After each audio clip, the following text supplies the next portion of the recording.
I'm Lightning Liner Shadofia, recently retired, former two-time English middleweight champion, and I want to see life beyond the ring.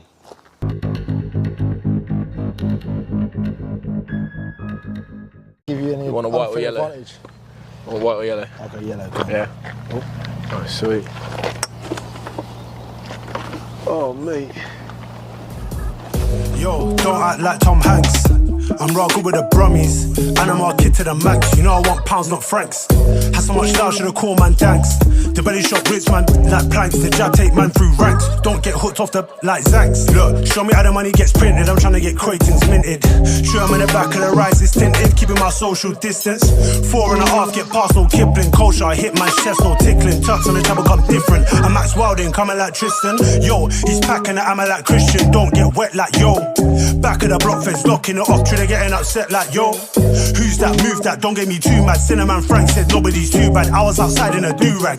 Yo, check me. Look, nowadays I don't care about who's back. Hop in this ring, fast track to the gulag.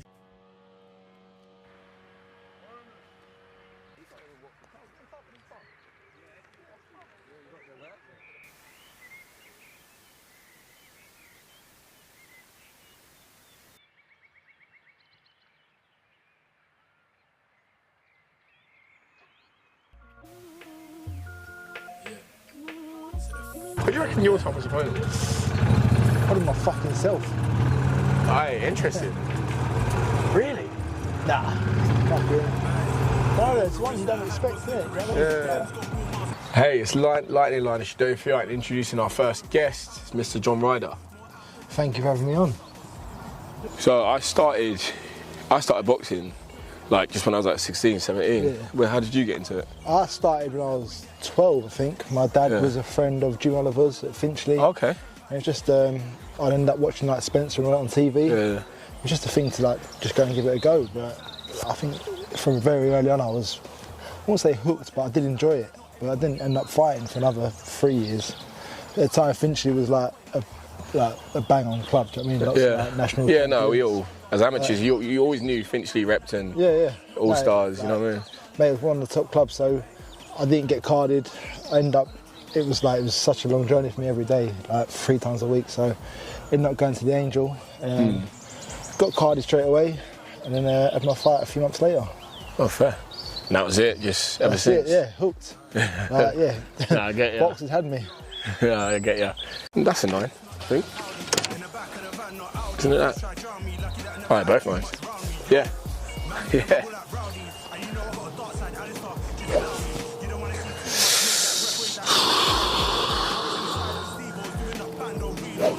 If he fluffs it, it's because his shorts are too tight. Okay.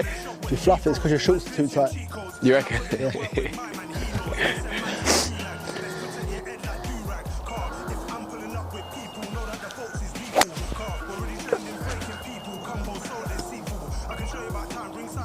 I love the way I'm looking down the ferry like it's going to go far. Do you know what I mean?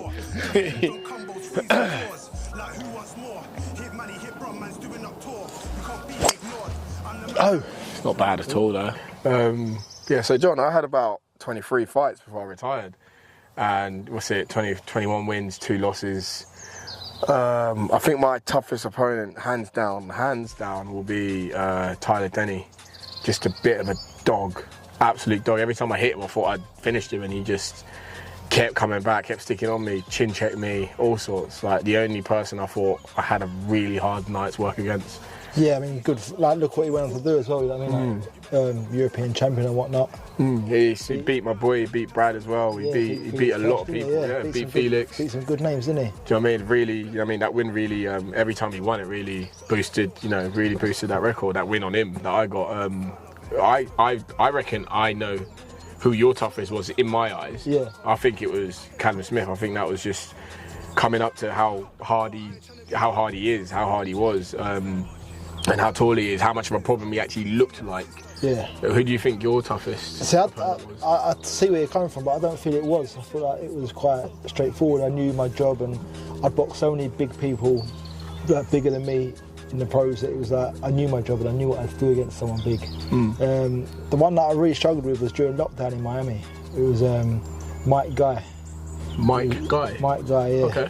Short, stocky black fella. Shorter than me. I don't think I've ever boxed anyone shorter than me. And I'm coming off the back of the loss to Callum Smith. I'm being promised big things. It's like 12, I think, coming up 13 months out of the ring. It was the 18th of December, 2020, and it was like, just overcooked it in the gym massively. Like done 3 camps back to back with no date coming off. And he just didn't have an answer for everything, but it was just so awkward and just so like done everything wrong right. And I was trying to look good, trying too hard massively. You reckon there was a lot of pressure, or? No, I don't want to even say pressure, but just like I was on it was a Golovkin undercard, behind closed doors. The atmosphere was limited. The ring was like every time you stood in one place in the ring, it would like when the ball slammed. Yeah.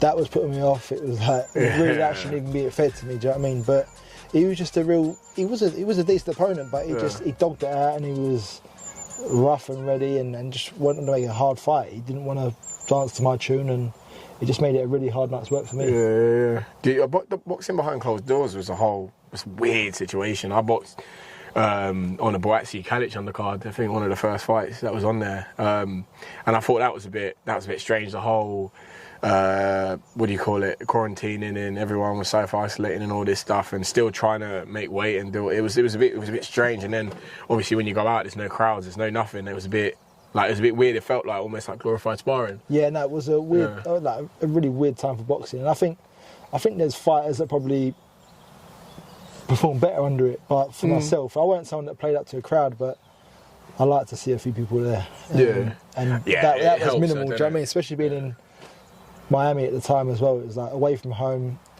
in a hotel for a week before, and just acclimatise or whatever. Literally, airport, hotel, airport, home. Do you know what I mean? It was a fun time though. Like, I'm glad one of the fighters, I actually got to fight in like lockdown and all that, which feels like a lifetime ago. Oh no, exactly. Yeah, I'm so glad I got 2 fights in the time, but I just don't think there was no real career best performances coming from anyone in that time. Yeah. What do you reckon your career best performance was?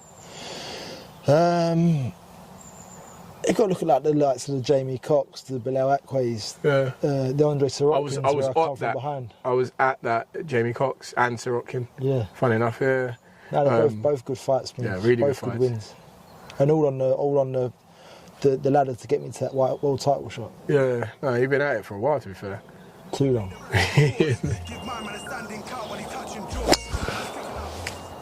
Speaking about misfits and that, like, what do you think of the influence of boxing? Like Jake Paul, he's been fighting Mike Tyson, all these other people. Now he's fighting Gervonta.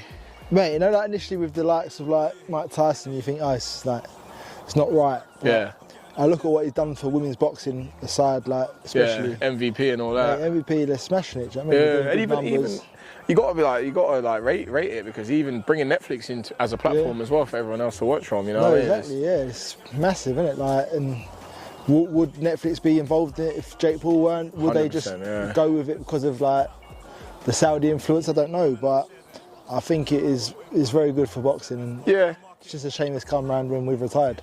That's simple, isn't it? Oh, come on, man, don't. It's always the way.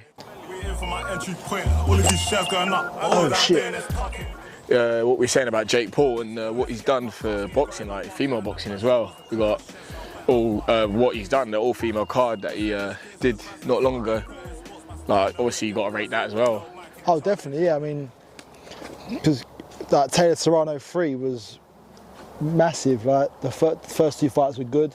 Yeah. But then to do it like MSG the way he did, like top of the bill, and to do the numbers he did on Netflix is massive. Yeah, especially like again, where like I don't know with this. I'm not trying to bag on Saudi, but they're not really putting the girls on. You know what I mean? They're not really putting the girls on. So for him to give them a platform and a voice, it's been amazing.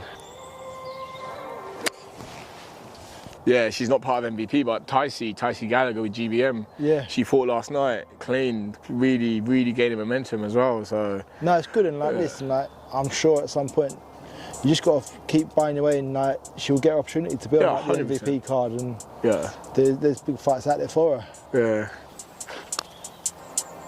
Oh yeah, see boy, this shit, bang. Look, see me for a bit, think you know the kid, you don't know nothing about me.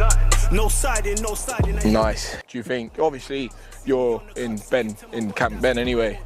I'd done some rounds with him in Isle of Wight, done some rounds with him before.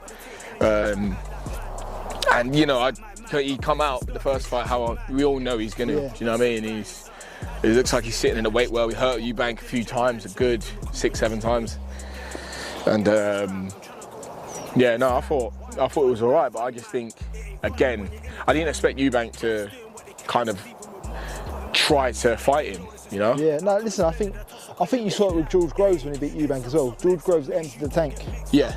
He wasn't there in his next fight against Callum Smith, but he emptied the tank in that fight there with Eubank. Yeah. And I think Eubank potentially done the same. Right, that is not where you wanted to go. No. Might have to drop another one there. But I just feel Conor needs to be more sensible, more switched on with his boxing. He won't let his heart rule his head this far, I don't believe. Yeah. Just get behind the scene, like the double jab backhand, the 1-2s down the pipe. Basics. Be compact, I think. Like, last fight he was swinging from his ankles, do you know what I mean? Like, you see him coming and like, listen, you don't get out of the way of all of them, but you can take the sting out of them. Yeah, you 100%. Be concussive, be fast down the line. I think spiteful as well. Yeah, speed kills, and I said it to 100%. You saw in the third round, he put a jab cross hook together, caught Eubank clean, and you know he did a little dance and just don't get excited. Yeah, he got don't appreciate your own work too much. Smothered his work, didn't he? Yeah. What do you think of Yard and Benavidez? Good fight. I mean, you look at who Yard's fought. We'll look at who Benavidez has fought and been a world champion already. But Yard, like the likes of Beterbiev, Kovalev, like solid. He's on the verge. Do you know what I mean? Yeah. I'd like him he's to win nearly it. there, isn't he? He's nearly there, yeah. And I think he's been very fortunate. Like he's had these fights early in his career, and they're not like the last fights he's having. So he learned a lot from Kovalev. I think he's improved massively. Yeah, no, I think he has. I think he's matured massively. Yeah. And a little bit Beterbiev is a freak of nature, isn't he? Do you know what I mean? Like, he's you just can't solid, really read too much into that. Got me and bro roll like a Leicester.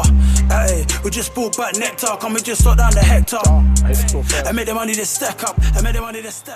You spoke earlier about like retirement and stuff in the buggy, but like how I've only been retired like 7 weeks, not even 2 months yet. You've been retired like 18 months, 2 years now.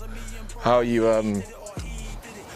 you found it? What have I got to like look forward to, basically? No, I think just being happier, being around more. I'm not around anymore now. I'm in the gym all day long, so I'm not anymore there for my kids. But things can be a bit more flexible now. Like I've got a good relationship with Tony where we cover each other. He needs to shoot away. Right, I've got him. If I need to shoot away, he's got me. Like this will be the first Christmas I think I've had like uninterrupted with my kids, and not in a camp, not doing not stuff. in a camp, not sparring Christmas Day, like.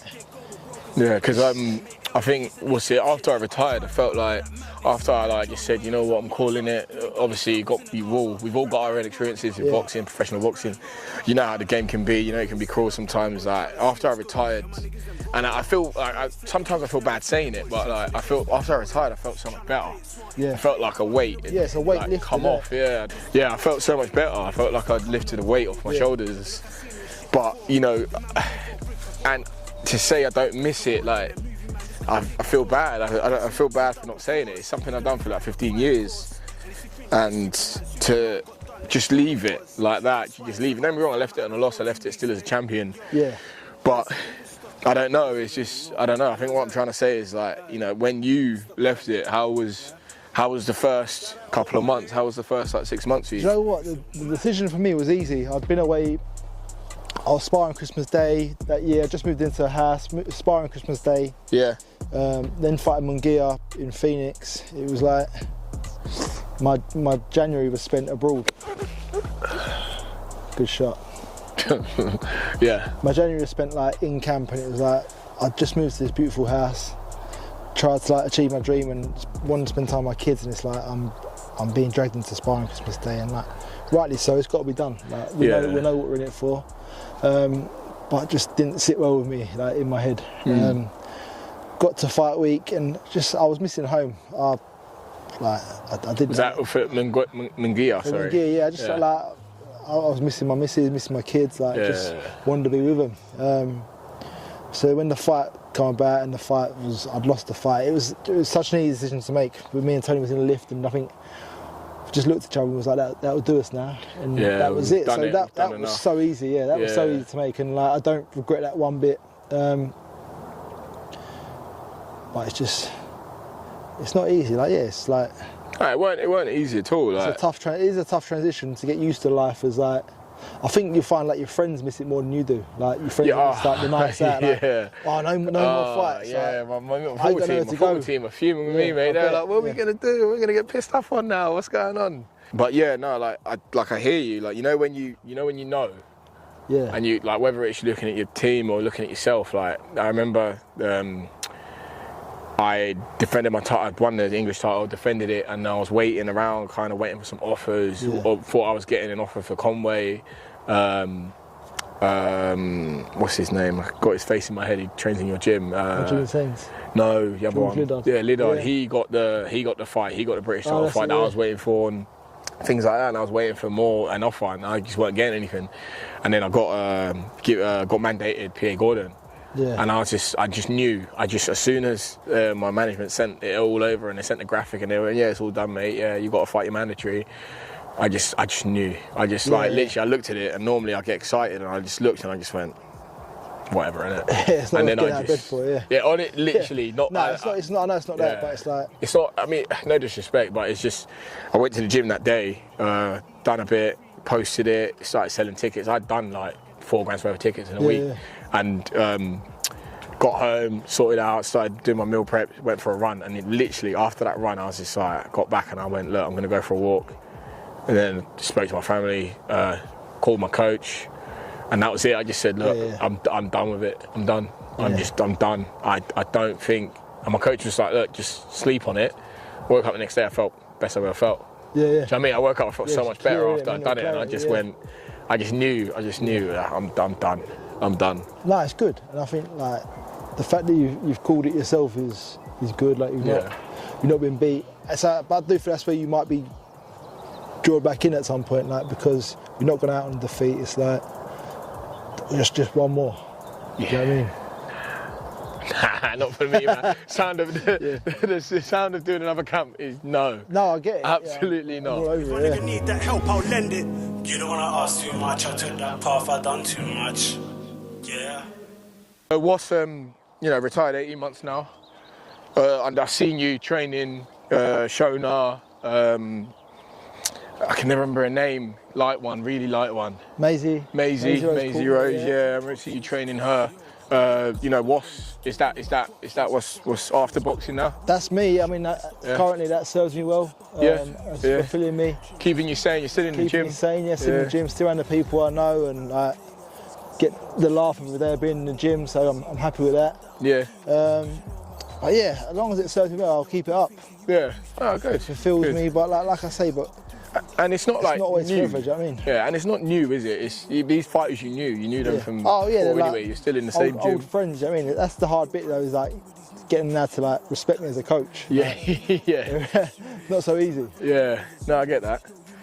Yeah, I've started doing the whole coaching myself, but it's no pros, just unlicensed fighters and things like that.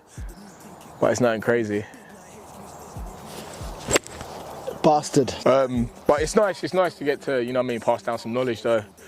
I mean, these guys must look up to you as well.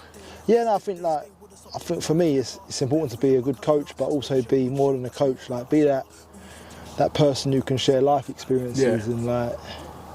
Oh, half of them, they've probably shared it with you. They've been at the fights. No, a lot of them been there, like so I've probably trained alongside a lot of them, but I think it's just nice to be able to be more than just a coach and be like, I'm a girl dad as well, so I can work well with the girls. Like, I'm a bit more sensitive towards their feelings and needs. So, I mean, the likes of working with Shona, Maisie, Ramla Ali. We've got Lucy Wildheart now as well. Yeah. Good stable. It's good little just good stable. for me, and I've got like the few boys as well, Ramtin, Louis Wald, Christian Fetty. I'm busy. Yeah, very busy. That sounds very busy. Good quality as well. Yeah, no, like a good calibre opposition. Like to touch back when you said about Jake Paul's shows, like I was out in New York with Ramla Ali, and it's like I was thinking, my travelling's gonna have to stop now with boxing. But then it's like since I've retired, I've been to Japan for boxing. Like New York, and it's like the rest of the year still looks busy for me. Sweden and Monaco and whatnot. Yeah, so it's good, man. It's good. keeping you really busy. I feel you know, always arguably like more busy than you were when you were boxing. Yeah, that's it. I'm around less. I'm in the gym more now than I ever was. My missus thought she'd have me back a lot more, but not at all. Always the bloody way, innit? Yeah, it's, but I think she knows it's good for me, and she appreciates that it keeps me sane and on the right path. Yeah, 100%. Local man get swifty, two things, man used to things, and I done trips like yo. I beg you stop talking shit, cause your head back might get split like yo. It's really good to have you on, mate. It's been really fun. I really appreciate you coming on. Appreciate it, thank you. I'm glad you're a better boxer than golf. I know. But yeah, it's been Beyond the Ring with Lightning Liner Shadofia and John Ryder. Aye, you know I'm outside. And I'm rolling. Hey, I'm Linus. Nope. Yeah. Right. That's been Beyond the Ropes with No, we'll do that again. Come, we're rolling. We're rolling still. Just a quick roller. You get me, bro? Quick, yeah. Oh, we got it still. That's coming out. Staying retired.